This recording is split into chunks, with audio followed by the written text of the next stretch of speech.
시청자 여러분 안녕하십니까?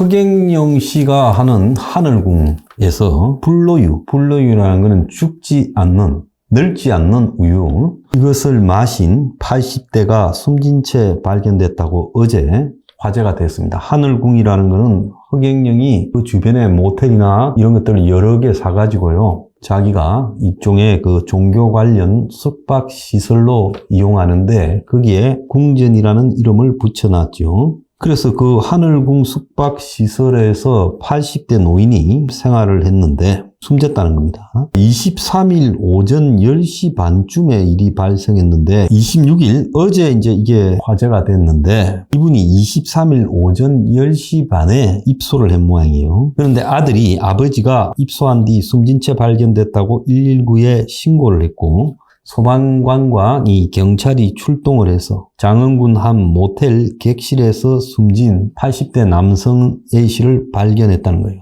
이분이 마시던 유통기한이 3개월이나 지난 우유가 옆에 발견됐다는 거예요. 하늘궁은 허경영이가 사들인 모텔, 종교 숙박시설로 쓰려고 사들였는데 그 이름을 하늘궁이라고 붙였고 여기서 불로유를 마시던 80대 노인이 하늘나라로 가셨습니다. 근데 더 웃기는 거는 이분이 지병으로 요양원에서 생활을 하다가 지난 21일 부인과 함께 하늘궁에 입소를 했고 입소 후에는 부부가 식사를 하지 않고 불로유와 단백질 음료만 마셨다는 거예요. 그래서 불로유는 일반 우유에다가 허경영이 얼굴 사진이 찍혀있는 스티커를 붙인 거랍니다. 근데 그걸 불로유라고 해서 노약자에게 준 모양이에요. 그래서 허경영은 강연에서 불로유를 먹으면 암 피부병이 낫게 하고 수명이 2배 이상 연장이 되는 효과를 볼 거다라고 불로유를 홍보하고 불로유는 불로초라고 말을 했다는 거예요. 허경영은 어제 동아일보와의 통화에서 이 숨진 노인이 몸이 쇠약해 불로유 자체를 못 먹었다. 새벽에 침대에서 떨어져서 벤을 당했다. 또 하늘궁은 불로유를 팔지 않는다. 신도들이 알아서 만들어 먹는다. 이렇게 말했고 경찰은 사망 원인을 밝히기 위해 이 노인을 국가수에서 부검을 하기로 했고 현장에서 수거한 우유에 대해서 검사를 할 거라고 합니다.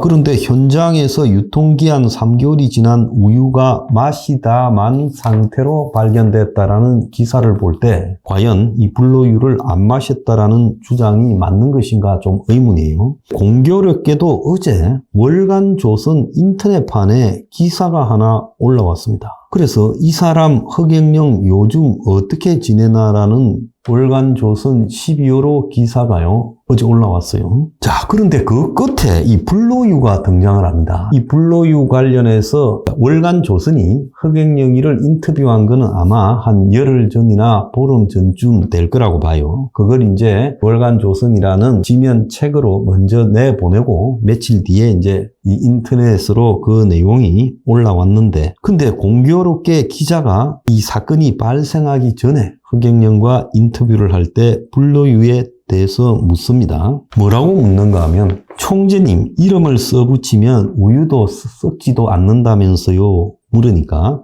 허경영이가 내 우유 한 병 가지고 와봐요. 우리는 우유를 1년 10년씩 된 걸 마셔요. 그러니까 3개월이 지난 먹다만 우유가 사망한 현장에서 발견된 것도 과한 게 아니란 거예요. 1년 10년씩 지난 것도 마셔요. 대신 내 이름만 붙이면 그래도 돼. 이렇게 말했습니다. 그래서 허경영 씨가 자기 스스로 이 사망 직전에 했던 인터뷰에 불로유와 관련해서 언급을 하면서 1년, 10년 된 걸 마신다라고 말을 합니다. 그리고 그걸 먹으면 몸이 완전히 달라져 슈퍼맨이 되는 거지. 항암 치료를 해도 머리카락이 안 빠져. 밥도 잘 먹어. 그래서 우유가 하나 오니까 여기 보면 날짜가 2023년 1월 9일이라고 되어 있지. 인터뷰를 2023년 11월에 했을 건데 2023년 1월 9일 우유를 갖다가 보면서 이걸 먹으면 슈퍼맨이 되는 거야. 어떤 물질이든 내 이름을 써놓으면 부패하지 않아. 이 우유에선 암흑물질이 나와서 무한한 기적이 일어나지. 이러니까 기자가 드셔보세요 하니까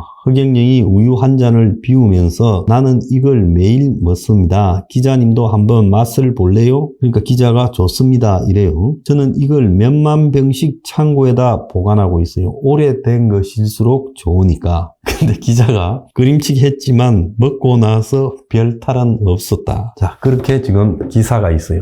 근데 이게 지금 허경영이 사망한 노인에게 시간이 지난 우유를 먹게 하지 않았느냐 하는 의심을 스스로 자초한 인터뷰를 한 겁니다. 사람은 항상 말을 조심해야 될 필요가 있지요. 다음 소식 좀 이야기하겠습니다. 옷 100g에 2,900원, 고물가의 무게단위 판매 킬로 시합이 유행을 한다. 이래서 이런 게 있나 이래 보니까요. 제가 옛날에 꼰대 아재 할 때 옷을 샀던 가게가 보니까 우리 요 사무실 근처에 홍대 앞에 그 가게가 킬로 시합으로 바뀌었더라고요. 거기는 1킬로에 3만 원이라고 붙였대요. 신문에 난 게 100g에 2,900원이니까 비슷한 그죠? 그래서 MZ세대가 요즘 돈이 없어서 실용적 옷 소비를 하는데 킬로 시합에서 코트 등까지도 이렇게 킬로로 사가지고 구입한다. 온라인의 반값이다. 창고형 가게도 인기다. 자, 이렇게 이야기를 합니다. 근데 이 배경에요. 요즘 청년들이 대부분인 1인 가구가 나 홀로 소득이 감소했다. 그러니까 2인, 3인, 4인 가구는 소득이 조금씩이라도 늘었는데 1인 가구만 소득이 줄어들었어요. 그래서 1인 가구들이 의류, 외식 지출부터 먼저 줄인다. 3분기 1인 가구 소득이 월 278만 원. 고물가 불황에 1년 새 2.4%가 줄었다. 그래서 옷 소비가 2020년 4분기 이후 첫 감소를 했다는 거예요. 옷 소비가 감소한다는 것은 한 사회에서 불황의 척도로 경기 침체에 경제적 위기의 척도로 꼽힙니다. 과거에 일본이 잃어버린 20년이 시작된 직후에 90년대 중반에 제가 일본에 가니까요. 일본에 전부 까만색, 회색, 흰색 세 가지 옷밖에 없고 칼라로 옷을 입고 다니는 사람이 없었어요. 그리고 옷도 까만색, 회색, 흰색 같은 것은 대량으로 찍어내는 겁니다. 싸게. 좋지 않은 면에다가요. 근데 전부 그런 옷만 입고 다니는 걸 봤어요. 지금 한국이 그런 상황으로 가고 있습니다. 최근에 그 안희정의 옛날 비서라는 친구가 안희정에 대해서 책을 하나 펴냈어요. 그가 굉장히 갈수록 권위주의적이 됐고 의존 등을 강조했다. 그래서 운동권이 오히려 소탈하게 직위가 높더라도 운동권 출신은 이 의존이나 의식이나 이런 것들은 싫어해야 될 건데 그러지 않았다는 거예요. 그래서 오늘 이거와 관련해서 조선일보 칼럼에서 운동권 의존이라 해서 80년대 전대협, 한총련 이런 데서 굉장히 그 수장들에게 어마어마한 대통령처럼 의존을 했다. 이런 글을 썼습니다. 단상의 사회자가 전대협 의장님 입장하십니다라고 같은 학생인데 극존칭으로 불렀는데 그때도 좀 이상했는데 몇 년 후에 보니까 다른 대학에서 열린 전대협 집회에는 의장이 가마를 타고 행사장에 들어왔다. 임금님 행차를 보는 것 같았는데 전대협이 학생운동을 이끌던 80년대 중반에서 90년대 초반에 운동권 의전이 극에 달했어요. 뒤에는 이제 전대협이 아니라 한총련이겠죠. 극존칭과 현란한 무대를 꾸미고 전대협 산하의 의전을 담당하는 사무국이라는 걸 만들어서 의장이 들어오는 입구에는 문화승동대가 횃불을 들고 도열하고 무대에서는 의장님을 우러러 보내라는 이런 찬양가도 불렀고 일부러 극적인 행사를 높이기 위해서 이걸 갖다가 경쟁적으로 밤에 열어가지고 횃불 들고 그렇게 대단하게 보이도록 했다는 거예요. 전대협 회장을 뽑는 대의원 총회장은 그야말로 개인 숭배장을 방불케 하는 정도로 충성과 죽음까지도 맹세한다는 이야기까지 했다는 거예요. 그리고 충성 맹세, 경호원까지 가관이었다는 거예요. NL 주사파가 북한에 당시 김일성이 흉내를 내서 이런 전대협 의장 숭배 풍토를 만들어냈다. 이런 이야기가 있습니다. 그래서 전대협의 이너서클에 있던 안희정이가 결국 이 전대협에서 그렇게 대우를 해주고 하던 걸 얼마나 자기가 한번 대우를 받고 싶었겠어요? 안희정은 숨어 있다 보니까 전대협 의장 같은 걸 못 했죠. 그러니까 안희정이가 굉장히 소탈한 척 하더니 일개 도지사가 되고 난 뒤에는 얼마나 권위적으로 했는가. 안희정이가 철옹성 의전을 강요했다는 거예요. 그래서 수행비서가 공간 근무자에게 퇴근한 지사의 예상 도착 시각, 지금 도청에서 끝났습니다 하면 공간에 있는 직원들이 전부 대문을 열어놓고 정자세로 격리하면서 영접을 했고, 예방접종도 자기가 가서 맞는 게 아니라 간호사를 집무실로 불러서 이렇게 맞았고, 매사 왕처럼 살다 보니 성폭행 피해자에게도 개념치 말랬다. 그러니까 여자가 한둘이 아니고 왕처럼 잘 놀고 자빠졌습니다. 자, 요즘 퍼주기가 유행인데요. 야당이 지금 이 또 퍼주기를 청년층에 해주겠다고 내년 초에 이 표를 잡겠다고 지금 별 희한한 공약을 냈습니다. 전 국민을 대상으로 3만 원 교통폐서 사업을 제안하면서 연간 이걸 하는데 4조 원이 필요하다 했습니다. 학자금 무이자 대출에는 향후 10년간 8,650억이 든다고 해요. 자, 국민이 한 달에 3만 원만 내면 대중교통을 무제한으로 타고 다닌다. 참 이런 걸 공약이라고 내고 자빠졌습니다. 이 나라가 진짜 베네수엘라로 가는 게 아닌지 모르겠습니다.